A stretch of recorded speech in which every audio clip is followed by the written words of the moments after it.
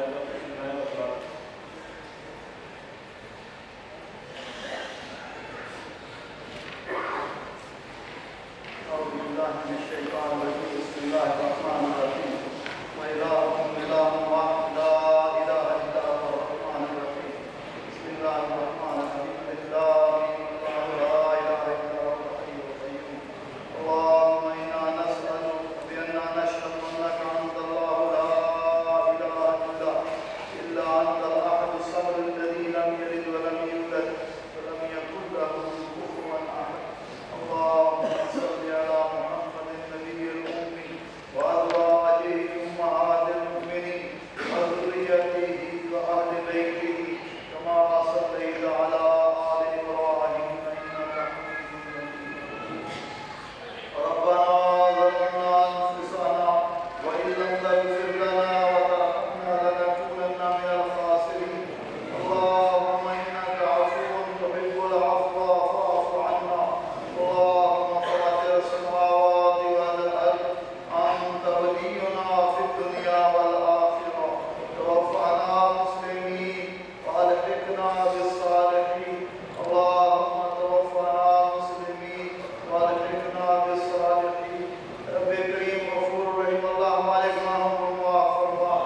یا اللہ ہم سے جو جان بوجھ کر ہوئے بھول کر ہوئے اللہ تمام گناہوں کو معاف فرما. یا اللہ دین پر استقامت نصیب فرما. یا مقلب القلوب ثبت قلوبنا على دینک. یا مصرف القلوب صرف قلوبنا على طاعتک. اللهم آت نفوسنا تقواها وزکها انت خیر من زکاها انت ولیها ومولاها. رب کریم ہمارے دلوں میں اپنا تقوی پیدا فرما. اللہ ہمارے دلوں کو پاک صاف فرما دے. یا اللہ ہمیں دین پر استقامت نصیب فرما دے. اللہم احسن عاقبتنا فی الامور کلها واجرنا من خزي الدنیا وعذاب الآخرہ. رب کریم ہمارے حال پر رحم فرما. اللہ ہم سے جو غلطیاں ہوئی معاف فرما. یا اللہ ہمارے دنیا کے بھی کام سوار دے. رب کریم آخرت کے بھی کام سوار دے. یا اللہ ہمیں جہنم کے عذابوں سے بچا. اللہم ربنا آتنا فی الدنیا حسنہ وفی الآخرۃ حسنہ وقنا عذاب النار. اللہم انا نعوذ بک من جہد البلاء ودرک الشقاء وسوء القضاء وشماتة الأعداء. اللهم إنا نعوذ بك من زوال نعمتك وتحول عافيتك وفجاعة نقمتك وجميع سخطك. اللهم طهر قلوبنا من النفاق وأعمالنا من الرياء وألسنتنا من الكذب فإنك تعلم خائنة الأعين وما تخفي الصدور. رب کریم ہمارے گناہوں کو معاف فرما. یا اللہ دنیا میں بھی ہمیں دین پر استقامت نصیب فرما. اللہ مرتے وقت کلمہ نصیب فرما اور جنت میں اپنے حبیب صلی اللہ علیہ وسلم اور آپ کے صحابہ کرام کی رفاقت نصیب فرما. یا اللہ ہمیں جو بیمار ہیں انہیں شفاء کاملہ عاجلہ عطا فرما. اللہم رب الناس اذھب الباس واشف انت شافی لا شفاء الا شفاءک شفاء لا یغادر سقما. اللہ ایسی پیاری صحت عطا فرما کہ اس کے بعد بیماری نہ رہے. اللہ ہمیں بھی ہمارے عزیز و اقارب دوست احباب اللہ تمام مسلمانوں کو شفاء کاملہ عاجلہ عطا فرما. رب کریم ہمارے والدین پر رحم فرما. جیسے انہوں نے بچپن میں ہم پہ رحم کیا ان میں جو زندہ اللہ انہیں صحت و عافیت عطا فرما اور جو فوت ہو چکے اللہ ان کی مغفرت فرما. اللہ ان کی قبروں کو جنت کے باغ بنا. رب کریم غفور رحیم تیرے مومن موحد بندے جو اس دنیا میں